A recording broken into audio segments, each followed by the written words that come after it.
السلام علیکم خواتین و حضرات، باجی جادو عملیات میں خوش آمدید۔ میں آپ کو بتاتی چلوں کہ میں ایک خاندانی جادوگر ہوں اور میرا جادو دوستوں سمندر پار بھی چلے اور ہر ناممکن کام کو ممکن بنا دے، اور میں ہر کام جنات اور پریوں کی حاضری سے کرواتی ہوں۔ وہ لوگ جو مایوس ہو چکے ہیں، اپنی زندگیوں سے تنگ آ چکے ہیں، وہ صرف ایک بار اس خاندانی جادو کے علم کو ضرور آزما کر دیکھیں، اور وہ لوگ جو طرح طرح کے دنیا کے فراڈ عاملوں کے پاس جا کر تھک گئی ہیں، وہ مجھے ایک بار ضرور آزما کے دیکھیں اور اپنی زندگیوں سے مایوسیوں کو ختم کریں۔ کسی بھی حاضری کو تسخیر کرنے کا آسان عمل آپ کی خدمت میں لے کر حاضر ہوئی ہوں۔ بہت سے بہن بھائی کہہ رہے تھے کہ باجی جان، ہم نے بہت سی تسخیر کے نام سنے ہیں، یعنی کہ اب بہت سی حاضری یعنی کہ جنات، پریوں اور موکلات کے نام سنے ہیں، لیکن ان کو ہم حاضر کرنا چاہتے ہیں، یعنی کہ جنات کے بادشاہ، یعنی کہ ہمزاد، یعنی کہ ہنومان، کھیترپار، شیرانی، شمشاد، جننتر، یہ تمام ایسے بڑے شیطانی جنات موکل ہیں جن سے کام لیتے ہیں ہم لوگ، اور آپ لوگ بھی چاہتے ہیں کہ آپ ان کو حاضر کریں۔ تو دوستو، یہ ذرا طاقتور پاورفل انسان اس کو حاضر کر سکتا ہے، لیکن اس سے چھوٹے قسم کے جنات موکل پہلے آپ اس کو حاضر کریں، کیوں نہ کہ جب آپ چھوٹے جنات کو بلانا شروع کریں گے، ان کی پڑھائی مکمل کریں گے، تو اس کے بعد آپ کو بڑے جنات کو حاضر کرنے کا طریقہ بھی بتاؤں گی، کیوں نہ کہ جب آپ اپنے پاور یعنی کہ اپنی پڑھائی مکمل کر سکتے ہوں گے تو پھر اس طرح آپ پھر بڑے جنات کو بھی بلا سکتے ہیں، آپ کی پاور بڑھ جائے گی۔ اس لیے آپ اس حاضری کے طریقے سے آپ مائی کلکا کلونا کو، چماری کو، ہنومان کو، کال بیرو کو، کالا کلوا کو، سندونی کو، ناش ست بیرنی کو، موہنی کو، درگاہ جن کو، پری کو، موگل کو، تمام کو حاضر کر سکتے ہیں۔ آپ کو بہت ہی آسان طریقہ بتانے لگی ہوں، نورانی طریقہ بتانے لگی ہوں دوستو۔ عمل کا طریقہ بتانے سے پہلے آپ سے درخواست ہے کہ جو لوگ میرے چینل پر نئے ہیں وہ میرے چینل کو سبسکرائب کر دیں اور میری ویڈیو کو آگے بھی ضرور شیئر کریں، تاکہ تمام ایسی خواتین و حضرات جو پریشان ہیں، گھروں میں میوسیوں سے نڈال ہیں، ان کو بھی ان چیزوں کا فائدہ ہو سکے۔ عمل کی اجازت انہی لوگوں کو ہوگی جو میرے چینل کو سبسکرائب کریں گے، اور وہ خواتین و حضرات جو یہ عمل نہیں کر سکتی مجھے نمبر پہ رابطہ کر کے اپنا کام 12 گھنٹوں پہ موکلات اور پریوں کی حاضری سے کروا سکتی ہیں، کیوں نہ کہ میرا مقصد یوٹیوب میں آنے کا یہی ہے کہ آپ لوگوں کی خدمت کر سکوں اور آپ لوگوں کو فراڈ عاملوں سے بچا سکوں، اور جو آپ لوگوں کا وقت اور آپ لوگوں کا پیسہ برباد کرتے ہیں اور آپ کو کچھ بھی حاصل نہیں ہوتا۔ اور کوئی بھی عمل شروع کرنے سے پہلے خواتین و حضرات اجازت ضرور لیا کریں، کیوں نہ کہ بغیر اجازت جب آپ عمل شروع کرتے ہیں تو وہ موکلات جنات جو آپ وظیفہ شروع کرتے ہیں، ان کے موکلات اور جنات ہوتے ہیں، وہ آپ کو نقصان پہنچانا شروع کر دیتے ہیں اور آپ کے عاشق ہو جاتے ہیں، اور آپ کو بہت سے معاملات میں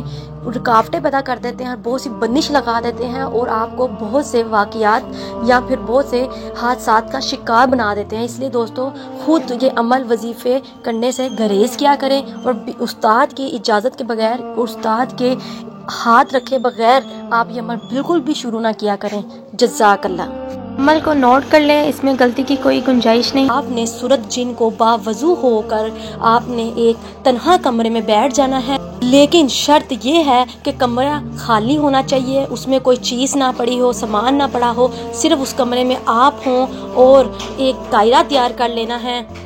دائرہ تیار اس لیے کرنا ہے کہ آپ نے اس دائرے سے باہر نہیں نکلنا، اس دائرے کے اندر بیٹھ کر اپنی پڑھائی کو مکمل کرنا ہے دوستو۔ عمل بہت آسان ہے۔ عمل کی طرف جانے سے پہلے میں آپ لوگوں کو بتا دوں کہ آپ ان موکلات کو، ان جنات کو، ان پریوں کو جب حاضر کریں تو آپ نے اپنا مقصد پہلے سے اپنے ذہن میں رکھنا ہے کہ آپ نے ان سے کیا کام لینا ہے، کیوں نہ کہ جب یہ حاضر ہوتی ہیں تو دوستو زیادہ دیر نہیں ٹھہرتی۔ آپ نے اپنا مقصد اپنے ذہن میں رکھنا ہے تاکہ جب وہ حاضر ہوں تو آپ ان سے اپنا کام کروا سکیں۔ آپ نے ایک کمرے میں ایک دائرہ بنا لینا ہے چوک کی مدد سے، ٹھیک ہے دوستو۔ چوک کی مدد سے دائرہ بنانے کا مقصد یہ ہے کہ آپ کا کڑا ہو جائے گا، تاکہ آپ کی حفاظت کے لیے آپ کو یہ چیزیں کسی بھی قسم کی تنگ نہ کر سکیں۔ کیوں نہ کہ جب یہ عمل آپ نے شروع کرنا ہے وہ چیزیں آپ کو پہلے ڈرائیں گی، کیوں نہ کہ بہت سے لوگ ایسے ہوتے ہیں جو صرف تنگ کرنے کے لیے بیٹھ جاتے ہیں اور یہ چیزیں تنگ کرنے والوں میں سے نہیں ہیں۔ کیوں نہ کہ جب آپ ان کو ویسے تنگ کرتے ہیں یا ان کی کسی بلا مقصد ان کو حاضر کرتے ہیں تو یہ آپ کو نقصان پہنچاتی ہیں۔ بلا مقصد آپ اس کو کبھی بھی حاضر نہ کریں، نہیں تو آپ کی جان جانے کا بھی خطرہ ہے۔ اس لیے آپ تب ہی ان کو حاضر کریں جب آپ ضرورت مند ہیں ان چیزوں کے، کہ آپ کی خواہش ہے کہ ان چیزوں سے کام لے سکیں۔ تو دوستو آپ نے اس کڑے میں بیٹھ کر باوضو اور صاف کپڑے پہن لینے ہیں، اور آپ نے سورت جن آپ نے زبانی یاد کر لینی ہے۔ 3 دن لگیں گے آپ سورت جن کو یاد کرنے میں۔ آپ یاد کرنے کے بعد آپ نے 41 دفعہ سورت جن پڑھنی ہے، اور جب آپ 41ویں دفعہ آ جائیں گے تو آپ نے کہنا ہے جو بھی آپ جس بھی پری کی یا موکل کی حاضری کرنا چاہتے ہیں، وہ میں نے آپ کو شروع میں سارے نام بتائے ہیں، اور آپ نے ان میں سے کسی ایک کا نام لے کر کہنا ہے حاضر ہو شو، حاضر ہو شو، حاضر ہو شو۔ اس کا نام لے کر، یعنی کہ ہنومان حاضر ہو شو، ہنومان حاضر ہو شو، ہنومان حاضر ہو شو۔ جس بھی موکل کو آپ حاضر کرنا چاہتے ہیں اس کا نام لے کر آپ نے حاضر ہو جائے گی وہ، آپ اسے اپنا کام بتا سکتے ہیں، لیکن اس کی حاضری سے پہلے جب آپ اپنی یہ پڑھائی مکمل کر رہے ہوں گے تو اس دوران وہ آپ کو ڈرائیں گی، یعنی کہ آپ کو وہ کچھ نہیں کہیں گی جب تک آپ اس دائرے میں رہیں گے، لیکن وہ آپ کو اس دائرے سے نکالنے کے لیے آپ کے کسی گھر کے فرد کی یا کسی آپ کے بچے کی یا آپ کے والدین کی کوئی قتل و غارت والی آپ کو وہ ایسے دکھائیں گے کہ جیسے آپ کے سامنے کسی کا قتل ہو گیا یا آپ کے کسی اپنے پیارے کا قتل ہو گیا، لیکن آپ نے اس دائرے کو نہیں چھوڑنا، کیوں نہ کہ ایسا کچھ بھی نہیں ہوگا، وہ آپ ایک خواب سمجھ کر چھوڑ دینا ہے، لیکن آپ نے اپنی پڑھائی مکمل کرنی ہے، 41 دفعہ سورۃ جن پڑھنی ہے، کیوں نہ کہ وہ صرف آپ کو چیک کریں گی کہ یہ بندہ ہمیں تنگ تو نہیں کر رہا یا پھر ہمیں وجہ تو نہیں بلا رہا، اس لیے صرف وہ آپ کو ڈرائیں گی، دمکائیں گی۔ اگر آپ ان کی 41 دفعہ پڑھائی مکمل کر لیں گی تو وہ آپ کے پاس حاضر ہو جائیں گی، لیکن آپ کے گھر والے یا بچے بیوی یا کوئی بھی وہ اگر دوسرے کمرے میں ہوں گے ان کو کچھ بھی نہیں ہوگا، کسی کا قتل نہیں ہوگا، کوئی کسی قسم کا نقصان نہیں پہنچے گا، بس وہ آپ کو اس دائرے سے نکالنے کے لیے ایسے کریں گی، لیکن آپ نے اس دائرے کو نہیں چھوڑنا، اور آپ نے جب وہ دائرے میں بیٹھنا ہے تو 7 دفعہ آیت الکرسی پڑھ کر بیٹھنا ہے، اور اگر بتی اور ایک دیوا آپ نے اس دائرے کے اندر ہی رکھ لینا، اگر بتی یا دیوا بجھے تو آپ کو اس دائرے سے باہر نہ نکلنا پڑے، آپ نے اس دائرے کے اندر رہ کر ہی اب وہ اس کو جلا لینا ہے۔ چلیں دوستوں، مجھے دیں اجازت، ملتے ہیں نئے عمل کے ساتھ، تب تک رکھیں اپنا خیال، اللہ حافظ۔